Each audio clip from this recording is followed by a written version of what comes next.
Well, hello there, and welcome again to Roland's Reviews. As I am unable to continue my vintage Star Wars playset reviews, as pieces of my collection are still floating around in the Outer Rim, otherwise known as my mum's attic. So in this episode, let's take a look at some vintage Star Wars mini-rigs.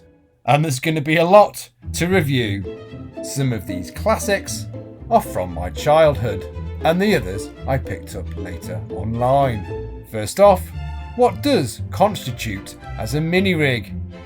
Trevor? Barry? Any idea, lads?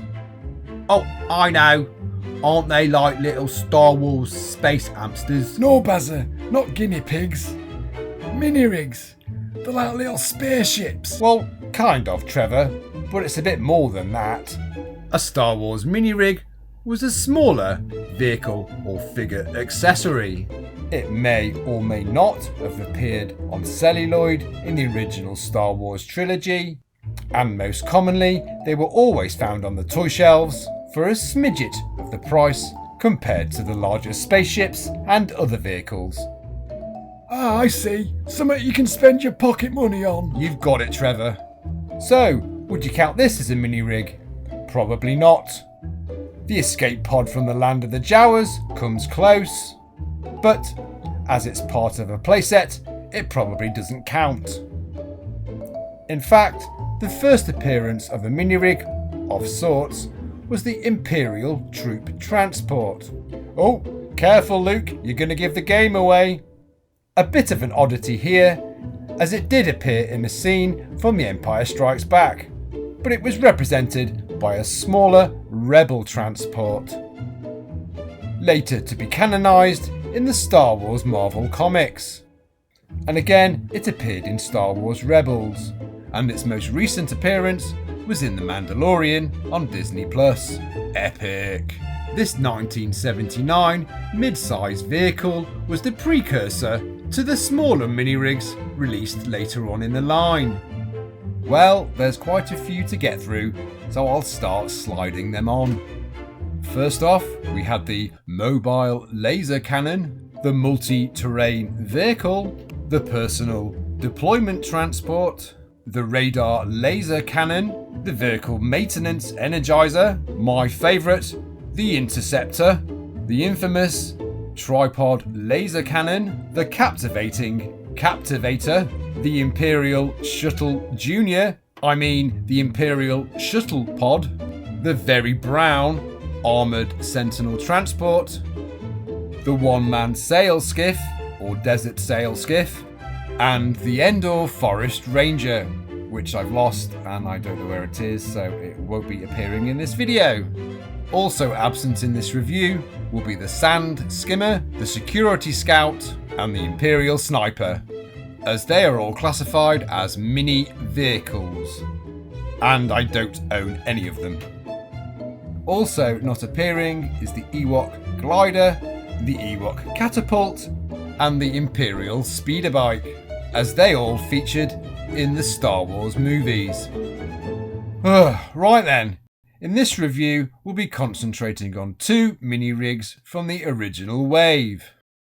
So can we have a big round of applause for the MLC-3, or otherwise known as the Mobile Laser Cannon. And introducing the MTV-7, also known as the Multi-Terrain Vehicle.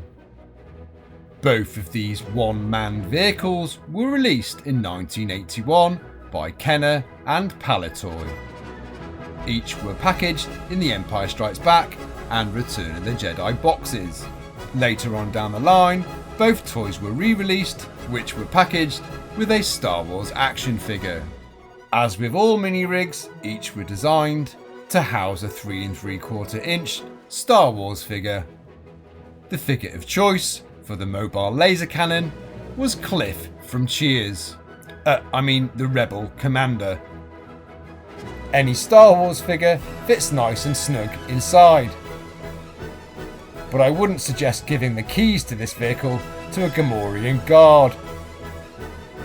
And at the controls of the multi-terrain vehicle was an Imperial snowtrooper. I would suggest removing his cape for a more comfortable ride. Both of these mini-rigs have plastic wheels. The mobile laser cannon has fake tank treads with 4 small wheels tucked inside. But with the use of spring action powered wheels on the Imperial vehicle really does give that all-terrain feel. It's just a shame that the wheels don't lock when pushed in their down position. Each vehicle has its adjustable gun turrets, and of course it wouldn't be a Star Wars cannon without those clicking sound effects. Neither of these vehicles appeared in the Star Wars movies, but the mobile laser cannon appeared in the Star Wars Marvel comic, where this little rebel tank was utilised as an escape vehicle.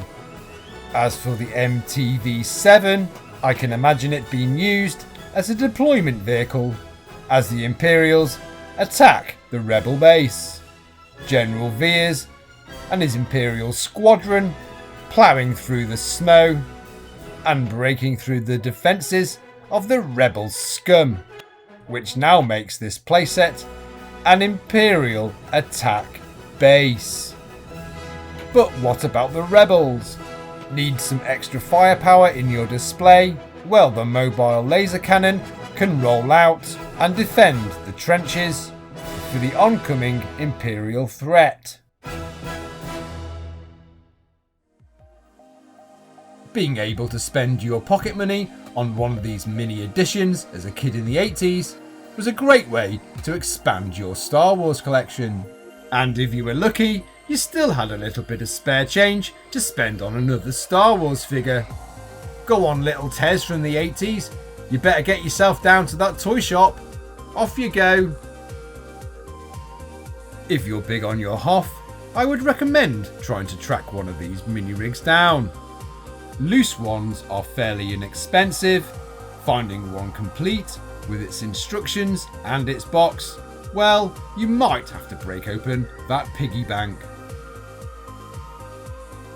Well then, that's 2 checked off the list. Drop in next time, where I will be continuing to review these mighty, marvellous mini rigs. That's it! We did it! We did it! That's it! We did it! We did it! Being a princess